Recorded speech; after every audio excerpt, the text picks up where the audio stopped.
My mind was set on doing everything I could to become the best Marine I could.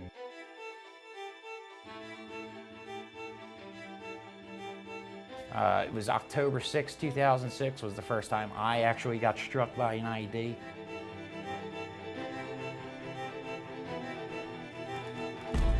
So they transferred me to Wounded Warriors headquarters. Every painkiller you can think of, you would be able to find at that barracks.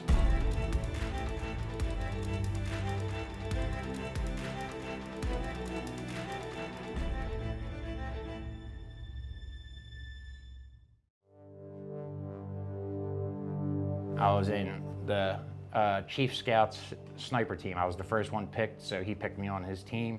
This was in Habanilla, right on Route Michigan, MSR Michigan. So that was our AO, was basically all of Route Michigan in between Ramadi and Fallujah. It was a suicide VB-IED. He had 9 155 shells in the trunk and set it off as soon as Lutsen was going up to the vehicle. We heard that blast, we turned our vehicles around. I was in the front vehicle. I pulled right up. It was right in front of a mosque and a school. And I looked over and noticed that not only did it kill Corporal Lutsen, but it killed about 30 kids coming out of the school. There's pieces of kids everywhere. I had a woman taking her son up to me with his entrails hanging out all the way on down to the ground to try to get me to help her son. And I'm sitting there pointing my M16 at her to tell her to get the fuck away from my truck, because you don't know when you're gonna get hit with a secondary. And it's just treating people like that is what really, haunts me. It's like, that's what really bothers me, is all the innocents that got killed over there, the little kids that got killed.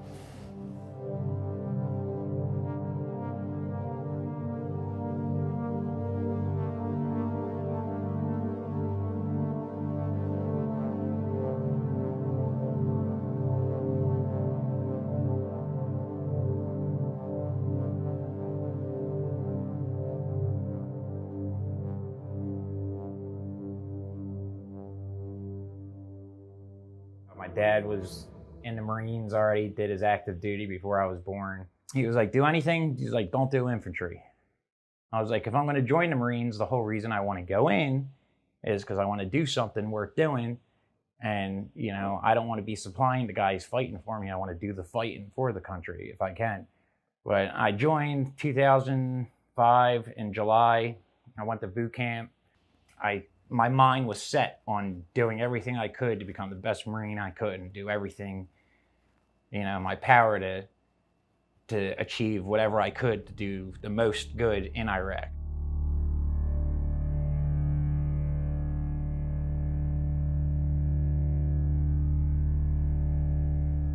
It was our second week there. My friend Lance Corporal Wolf and Corporal Weimhorst from Weapons Company got hit by an IED. We were trying to get Wolf out of the truck, and the door was jammed, and he sat there and burnt. He burnt alive in front of us. That was the first casualties we had there. It was a pretty bad way to start. It was October 6, 2006 was the first time I actually got struck by an IED, and I was one of the last ones in my platoon to get hit. So that first one that hit me, shattered some of my teeth. I was bleeding out of my ears, my nose. Was knocked out for probably about a minute. I woke up with all that black soot in my mouth and just covered in black smoke around us. Got taken out of the truck and got taken back to the basic aid station back in Habanilla. And about 3 weeks after that, I got hit for a third time. The third time was a bad one too. That one knocked me out, rung my bell up pretty bad.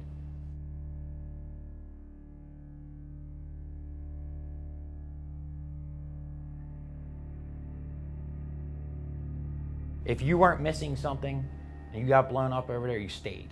And you didn't want to leave, first off, and they wouldn't make you leave even though they should have. At the time out there, tramadol was the big thing. Everybody was allowed to have tramadol in a combat zone. Even though it's a narcotic now, it wasn't then. And you could go to the BAS and talk to a corpsman and he would just give you a bottle of 100, And there's guys out there, Yeah, tramadol is a painkiller. It's right under, it's supposed to be under Percocet. It's not supposed to be it wasn't a narcotic until about 4 or 5 years ago, I think. But, I mean, guys are eating 10, 15 of those at a time just to be able to put their flak jacket on and go out on a patrol, you know? And I was one of them, eating 4 or 5 at a time until my liver hurt. That's how many, you know, just try to stay in the fight. You could fight on tramadol. If you were given a painkiller, you had to be on light duty. You weren't allowed to leave the wire. I found that I crushed my fingers in a Humvee door and I got Percocets for a week. So as soon as that happened, I was like, I flushed half of them because as soon as they told me, you know, on opiates, you're not allowed to leave the wire. So nobody wanted to be on opiates. Nobody wanted it, you know? It's all fucked up. And you just try to get back to normal so you can go back out.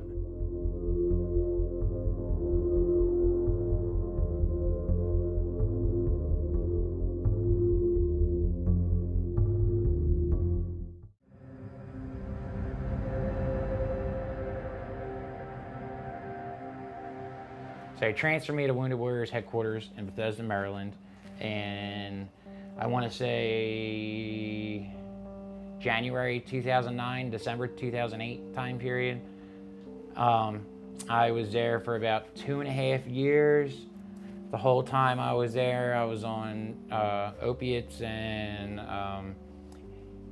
anti-anxiety medications, different ones, all different kind of medications, every month on a different medication.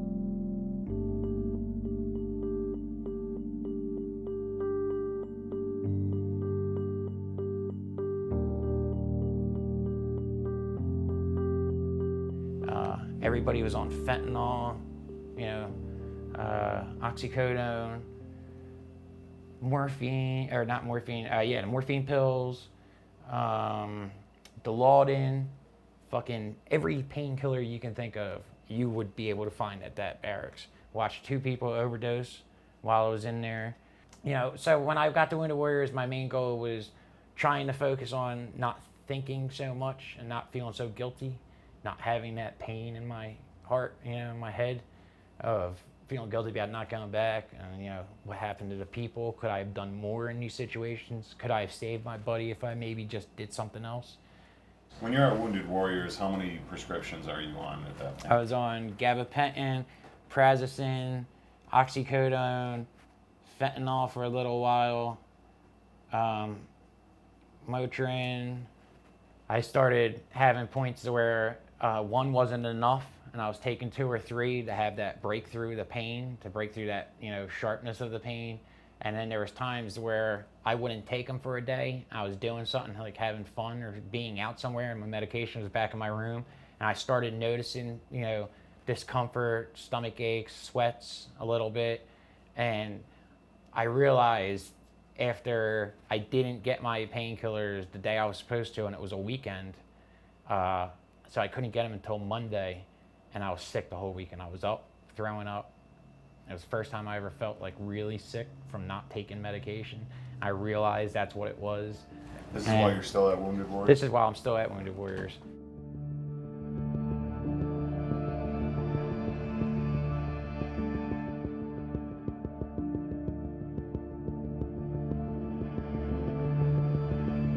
So I went to street drugs. I went to heroin because it was the only thing that was cheap enough to get me through.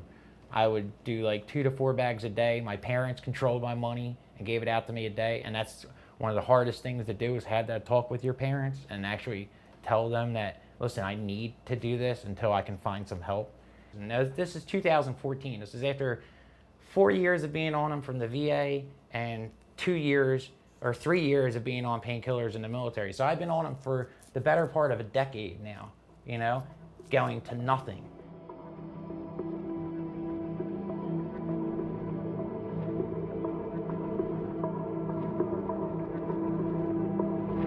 Every single day I wake up, have my parents give me my $20 or $40, whatever it was, and I would go call all my dealers to find somebody that was awake. You feel sicker than you've ever felt in your life, and you just push this plunger down one time and you magically goes away, like instantly. And all your thoughts, You might still have them, but you don't care anymore. It doesn't bother you. That feeling of, knowing that all that pain's gonna go away, you will pretty much do anything you have to do to get it. I've ruined relationships with friends that, I borrowed money off of and couldn't pay back. I went and stole stuff off my parents and sold it at, pawn shops. And at this point, the VA's like, you failed that drug test. Yeah, I just stopped going. Yeah. I cut ties with the VA. They were still paying me and everything like that, but I stopped going to them for any kind of medical treatment.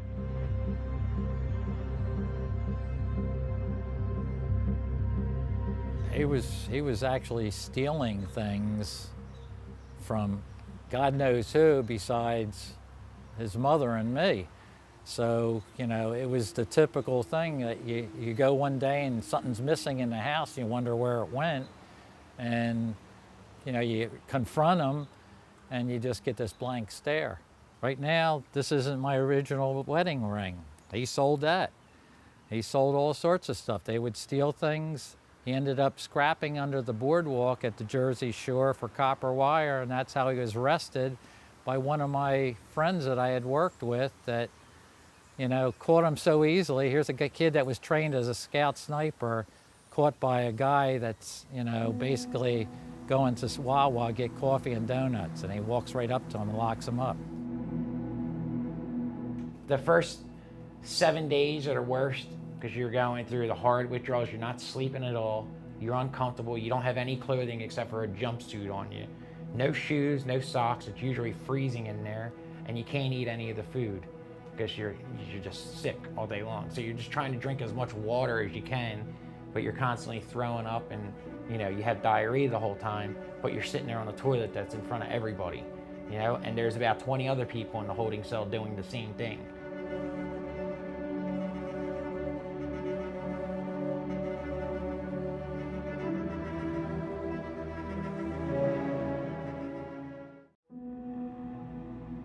First thing I do, I usually come out here, I'll take my Suboxone, usually first thing, and antacids and anti-reflux, liquid medicine. I take gabapentin, one of those and one Suboxone every morning, and if I'm really sore from the night before, I'll take a Motrin, but I try not to take those as much as possible because they mess your liver up pretty bad.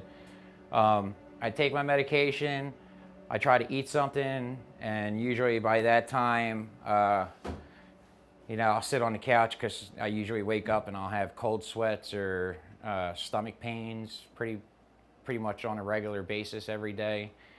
Once that passes and I finally feel a little bit settled after about it usually takes about a half an hour, I'll go in the bathroom and I'll do, my hygiene. I'll brush my teeth, which usually I have to take my teeth out completely. I don't have any bottom teeth in. And it's just a shitty reminder every day that, I'm not whole. It just sucks to look in the mirror that way, but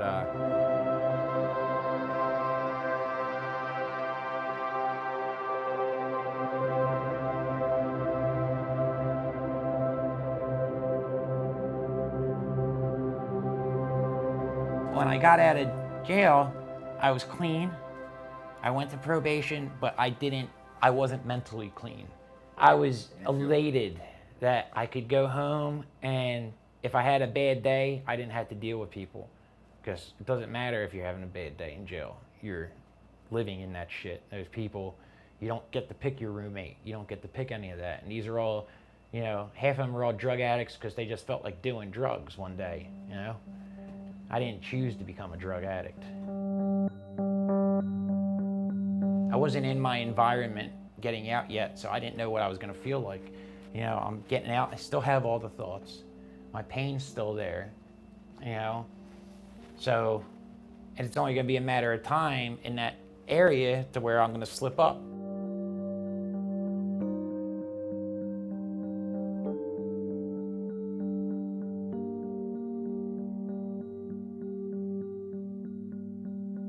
I think it's a if not misunderstood, it's something that you can overlook. When you look at him, he's 6'4", 250 pounds. Why can't this person go out there and hold a 9-to-5 job and just go do things?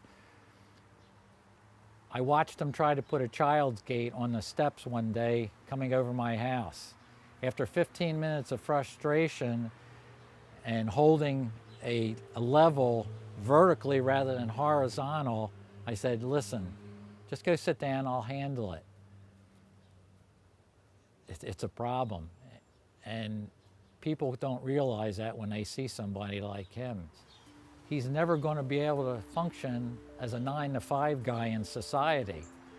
He's going to be basically a ward of the state probably the rest of his life.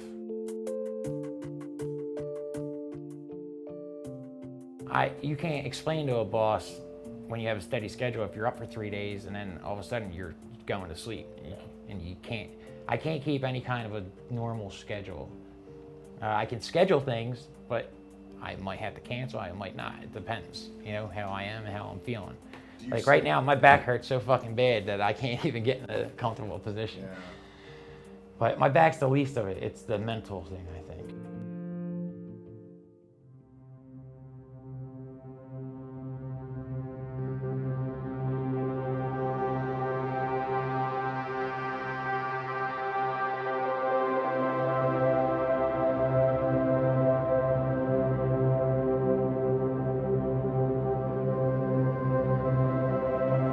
We moved up here. We moved at an apartment in Prospect Park. I heard nothing from my probation officer. Did you give them any kind of notification? No, I told my dad to tell him when he came by, if he ever came by. He didn't come by for like 3 months. Really 3 months. Came by, left a card in the window. On the door. 2016, right before New Year's, right before 27, right before Christmas, I get a letter in the mail saying, from VA. From the VA saying your benefits have been terminated because you have a felony warrant out of Cape May County, New Jersey. So right away, I start calling to see what I can do to get this taken care of. I call down there, see what I can do to get if I can get a court date or something like that, and go show them the progress I made. Well, as soon as I go back and show them the paperwork saying my warrant's terminated, they're like, oh, okay, well, you can start getting paid now, but you still owe all this. And throughout the whole time, they say the reason they don't pay you is because they're not going to financially pay for somebody to be on the run from the law. Yeah. But I wasn't running. I didn't know I had all this shit happening. I had no idea. Nobody contacted me, even though they all knew of all these things years prior.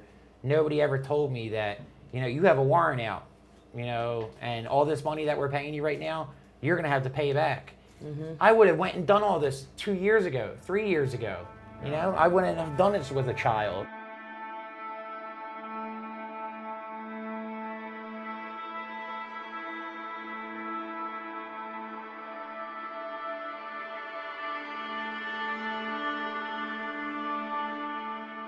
I understand war is crazy. There's nothing normal about it, you know? It's not what they did then, it's how they dropped the ball afterwards. That shit's not going on anymore. When I was back here stateside, the people that, you know, work in these hospitals and everything like that, half of them don't give a shit. People who are in control of people's lives have no accountability. There's nobody to account. The one giving you those prescriptions. Exactly.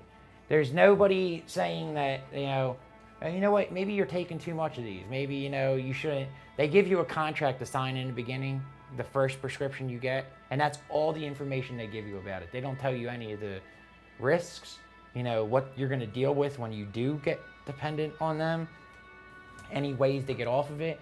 Do you you ever regret enlisting? No. After all this, no? No, why not? For a second. Because I did do some good, you know. I made friendships. I know I saved at least 3 or 4 people that I know I directly had a hand in saving their life. I've gotten to see some horrible things, but I've also gotten to see some amazing things and do some amazing things for people. Most of the time we were out there, you know, we were just trying to take care of the kids and the families out there and get them normal shit, get their water going or anything, you know what I mean? And the whole time we're fighting an insurgency and I didn't have the tools to do it. But honestly don't regret it because I met her, I have my wife and my child, and you meet my daughter, you'll see. And she's awesome, and I can't wait to have more.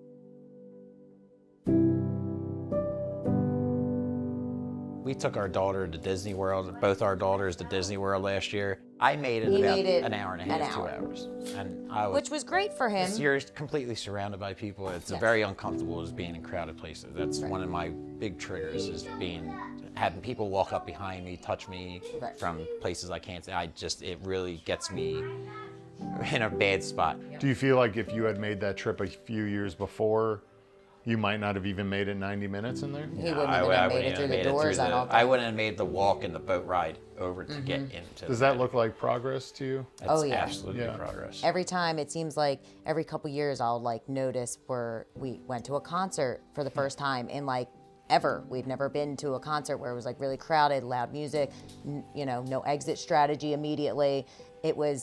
He wouldn't have even been able to walk through there years ago. Now we stayed, 2 hours in the concert and then we left. He's grown so much. The growth is like that he doesn't see, but I see it, is unbelievable.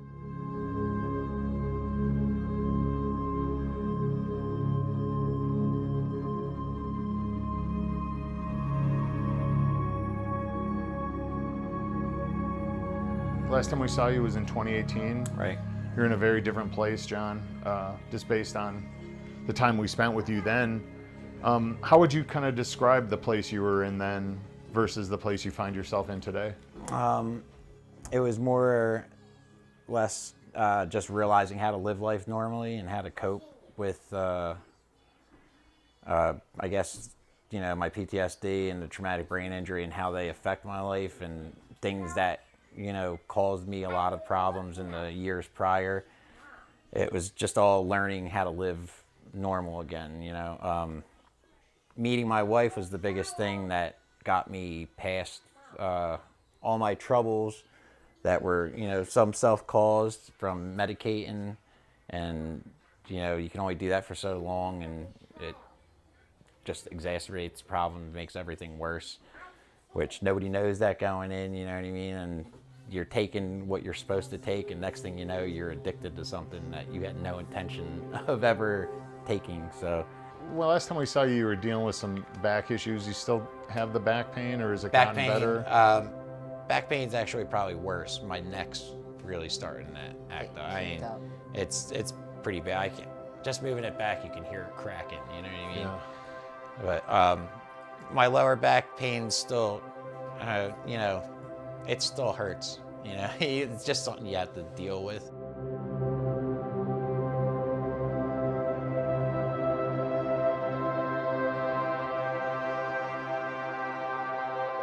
One day we got a phone call when we were driving on I-95. Some lady from, I think it was Ohio or Michigan, St. Paul.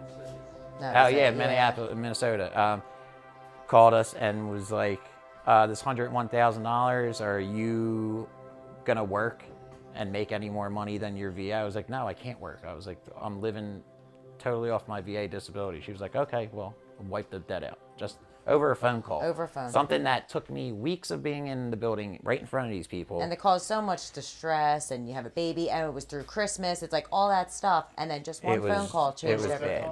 Bad. You must have almost crashed on the highway. We were like almost crying. It was the happiest thing, you know, the weight of $100,000 sitting on you, taken off in, you know, the flip of a switch. It was amazing. I assume you just have no idea what behind the scenes led to that decision. We have no Absolutely. idea. Something. It was somebody my wife probably called, either a senator or a congressman, or somebody reached out, got in touch with those people, and that lady called and took care of our problem. Where do you stand in terms of getting the recognition for your, earning the Purple Heart you earned? Has that changed at all since we last spoke with you? No, not at all. I've actually taken 2 trips with my dad and my wife and my kids down to Quantico, Virginia to try to track my old commanding officer down, which was apparently all I needed was to get his sign off saying he was there, he was my commanding officer, this happened on this day, but nothing's ever come from it. And we've taken 2 full trips, making thousands of phone calls, and since then, I didn't know this, but going through court the one day, the metal detector went off and they started waving my knee. So I must still have some shrapnel in my one knee. It's kind of a pride thing, you know what I mean? It's something that you earned, other guys have it, you know what I mean? And it's something you did earn. You spilt your blood for this country. It's like, that's one little thing that should be automatic. It shouldn't be having to fight, I shouldn't have to go and fight for that kind of stuff.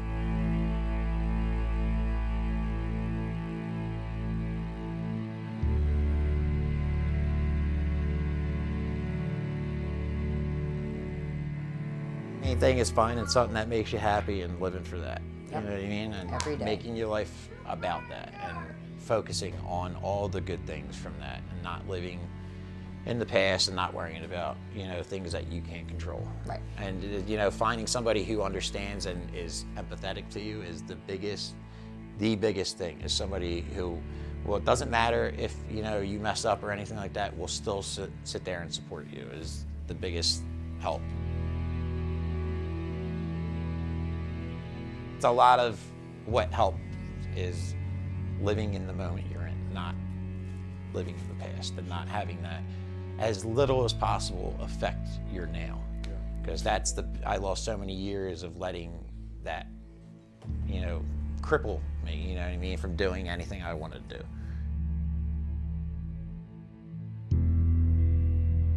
I just feel much better about things. I'm much happier. I'm not just miserable all day for no reason, I have things that make me happy every day and things that I want to focus my energy into, So I want to watch them grow.